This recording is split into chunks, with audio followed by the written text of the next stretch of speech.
हुजूर पाक की पैदाइश से पहले यमन में अब्रहा नामी एक शख्स की हुकूमत थी।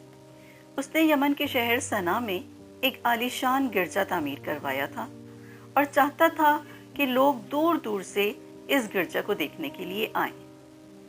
इस्लाम से पहले भी खाना काबा की बहुत अहमियत थी।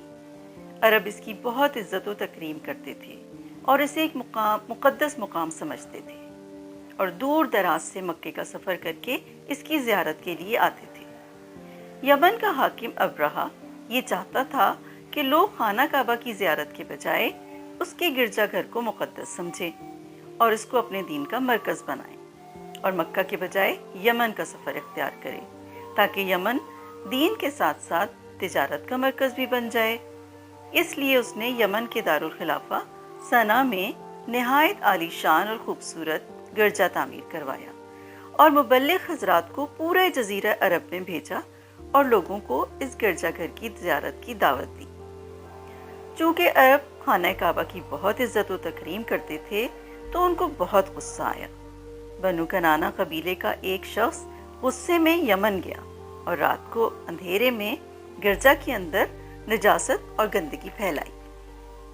जब अब्रहा को इसका इल्म हुआ तो उसने गुस्से में मसीह की कसम खाई कि वो अपनी इबादतगाह की तौहीन का बदला ज़रूर लेगा और खाना काबा को तबाह व बर्बाद कर देगा। उसने हबशा के बादशाह नजाशी की मदद से एक बहुत बड़ा लश्कर तैयार किया जिसमें बहुत से हाथी भी शामिल थे। अरबी में हाथी को फील कहा जाता है, इसलिए इनको असहाबे फील यानी हाथी वाले कहा गया। कुरान पाक की सूरह फील में इसी वाक़े का बयान है। अब्रहा की फौज ने मक्का के बाहर डेरा डाला। हुजूर पाक सल्लल्लाहु अलैहि वसल्लम के दादा हज़रत अब्दुल मुत्तलिब कुरैश के सरदार और काबा के मुतवल्ली थे। उनके कुछ ऊंट और बकरियां मक्का के बाहर चल रहे थे कि अब्रहा के लश्करियों ने उनको पकड़ लिया। जब हज़रत अब्दुल मुत्तलिब को इसकी खबर हुई तो वो अब्रहा के पास गए। जब अब्रहा को उनके आने की खबर हुई तो उसने उन्हें अपने खेमे में बुला लिया। अब्दुल मुत्तलिब ने कहा कि आपके लश्करियों ने हमारे ऊँटों को पकड़ लिया है, आप उन्हें वापस कर दें। अब्रहा उनकी बात सुनकर बहुत हैरान हुआ क्योंकि उसका ख्याल था कि अब्दुल मुत्तलिब उससे काबे को ना छेड़ने की दरख्वास्त करेंगे। उसने कहा, ए कुरैश के सरदार, बड़ी हैरत की बात है कि तुमको अपने मुक़द्दस मुकाम काबे का तो कुछ ख्याल नहीं है और अपने चंद ऊँटों की फिक्र है। अब्दुल मुत्तलिब इसकी बात सुनकर हंस पड़े और कहा, इन ऊँटों का मालिक मैं हूँ, इसलिए उनको छुड़वाने के लिए आपके पास आया हूँ। इस घर यानी खाना काबा का भी एक मालिक है और वो खुद इसकी हिफाजत करेगा। अब्रहा ने तैश में आके कहा, मैं देखूंगा कि काबा का मालिक उसको मेरे हाथ से कैसे बचाता है। हाँ, तुम अपने ऊँट ले जाओ। इस सवाल जवाब के बाद अब्दुल मुत्तलिब अपने ऊँट लेकर वापस आ गए। अब्रहा को अपने हाथियों वाले अजीम लश्कर का बहुत गुरूर था। उसने फौज को तैयारी का हुक्म दिया।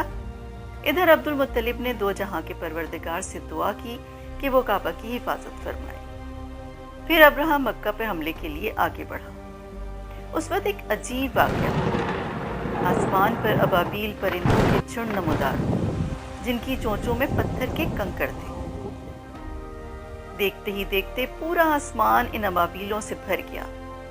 फिर उन्होंने ये कंकड़ अब्रहा के लश्कर पर बरसाने शुरू कर दिए। जिस पर भी कंकड़ पड़ते थे उसका जिस्म गल सड़ जाता था और वो कंकड़ बड़े बड़े हाथियों और इसके सवारों के आर पार हो जाते। इस तरह अब्रहा और उसकी फौज और हाथी सब के सब बुरी तरह हलाक हो गए और उनकी लाशें खाए हुए भूसे की मानंद हो गई। उसके बाद सैलाब आया और सब लाशों को समंदर में बहा ले गया और यूं अल्लाह ताला ने अपने घर को बचा लिया।